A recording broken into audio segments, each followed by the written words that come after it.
अस्सलाम वालेकुम व्यूअर्स, क्या हाल चाल है? ठीक हो? उम्मीद है सारे भाई ठीक हो गए। तो आज का व्लॉग 1 2 3 4 5 6 7 मज़ेदार जा व्लॉग शुरू करते हैं। तो जा रहे हैं फिलहाल आदिकोट पाकिस्तान हाउस गुल असगर खान बगूर। देखो चलिए चलो भाई चाला घोड़े दे बच्चा एक शेर सुना दे यार।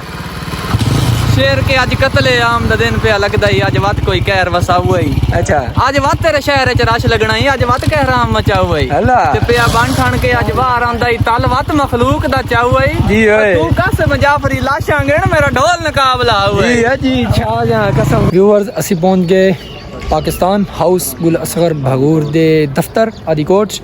हसनैन भाई अब्दुलरहमान भाई माशाल्लाह बहुत प्यारा है यार, बहुत अच्छा माशाल्लाह मजेदार व्यूअर्स। तो ने लिखा ने उन्हें जनाब माशाल्लाह बहुत प्यारा है। चेक करो माशाल्लाह ये अंदर बहुत प्यारा है जनाब व्यूअर्स, बहुत वीआईपी किस्म का है। चलिए हम आगे चलो आयो यार कुछ है नहीं। चलो व्यूअर्स बहुत प्यारा बनया है पाकिस्तान हाउस। व्यूअर्स असी हम जा रहे हैं फिलहाल अंदर एंट्री हो रही है साड़ी पाकिस्तान हाउस अंदर बिल्कुल।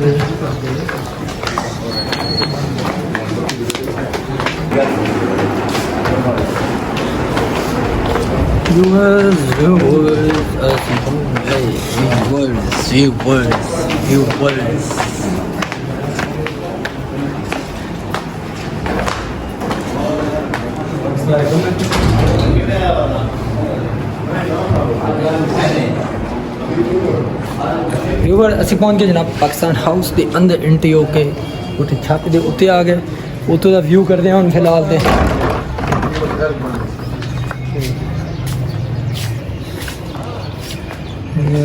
चेक करो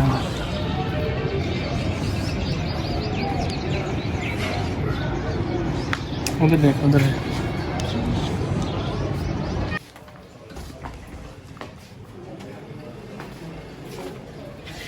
व्यूअर्स असी जनाब हम फिलहाल अंदर जो है दाखिल हो रही है।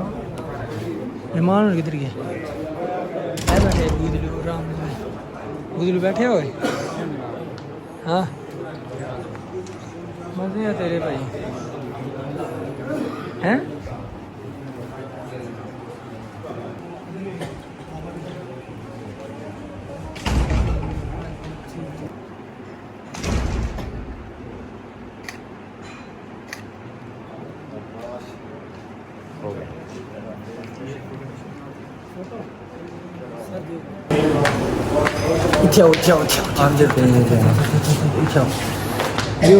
साड़ी जड़ा मुलाकात जड़ा ना हो गई है असर भगूर साहिब नाल असी मिल लिया। फिलहाल तो हम विजिट करते हैं जड़ा ना पाकिस्तान हाउस का बहुत वही है जो पढ़ा दिया ते ओ यस बेबी हाय क्या हाल है सारे का? ठीक हो? ते फिलहाल उत्ते भी है उत्ते नहीं आ फिलहाल ते जड़ा ना बहुत ही वीआईपी किस्म का जड़ा ना मज़ेदार और वीआईपी व्यूअर साड़ी जड़ा ना मुलाकात हो गई। तो हुण असी जा रहे हैं जनाब वापसी। अंधेरा भी हो गया शाम भी हो गई ठीक है। तो फिलहाल वापसी जा रहे हैं जनाब। बहुत साहब शेरा साहब नासिर साहब एक लोते सामने। तो चलिए हम यार टाइम बहुत लेट हो गई है भाई निकलो वो ऐसी चलो यार चलो नहीं तो व्यूअर असी पहुंच गए फिलहाल शहनशाह होटल आदिकोट। तो खाना वगैरह उस तो बाद चलते हैं घर नूं।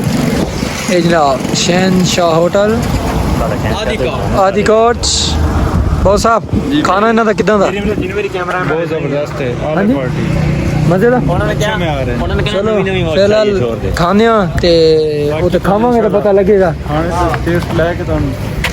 शहनशाह होटल आदिकोट व्यूअर्स खाना जरा है ना साड़ा आ गया जनाब।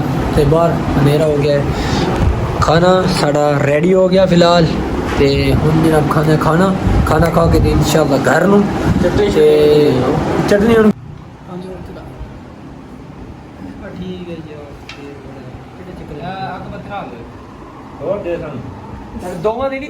व्यूअर्स खाना शाना असी खा लिया। तो हम जा रहे हैं घर नूं।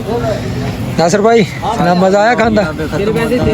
व्लॉग तो खत्म हो गया थे लेकिन जरा मजा आ गया बता गया मेहरबानी कर लगे चलो यार हाँ डोला सुना दे ਜੇ ਮੁੱਕ ਮੰਜਣਾ ਮੇਲਾ ਤੇ ਨਿਕਲੀ ਦਾ ਇਸ ਕਦੋਂ ਤਾਈਂ ਲੱਗਦੇ ਆ ਰਾਣਾ अच्छा जी ਜਿਹੜਾ ਫਜਰੀ ਖੈਰ ਦਾ ਚੜਿਆ ਹੈ ਇਸ ਆਖਰ ਸ਼ਾਮ ਨੂੰ ਲਾਣਾ जी है ਅੱਜ ਕੋਟ ਆਲਿਆ ਕਹਿੰਦਾ ਬਾਦ ਆਲਿਆ ਪਹਿਲੇ ਪਹਿਰ ਤੋਂ ਫੱਕ ਤੋਂ ਪਹਿਰ ਤਾਈਂ ਸੰਗਤਾਂ ਦਾ ਉੱਠਣਾ ਬਾਣਾ अल्लाह ਚੌਥੇ ਰੋਜ਼ ਹਯਾਤ ਤਾਂ ਸਜਣਾ ਨੂੰ ਅਸਾਂ ਯਾਦ ਵੀ ਕੋਈ ਨਹੀਂ ਆਣਾ जी है जी छा गया जी छा गया व्यूअर्स हुन ਅਸੀਂ ਜਾ ਰਹੇ ਹਾਂ ਭਾਈ ਆਣਾ ਆਪਣੀ ਗੱਡੀ ਤੇ ਪਾਓ अच्छा जी मेरी गड्डी गड्डी आई है ओ यो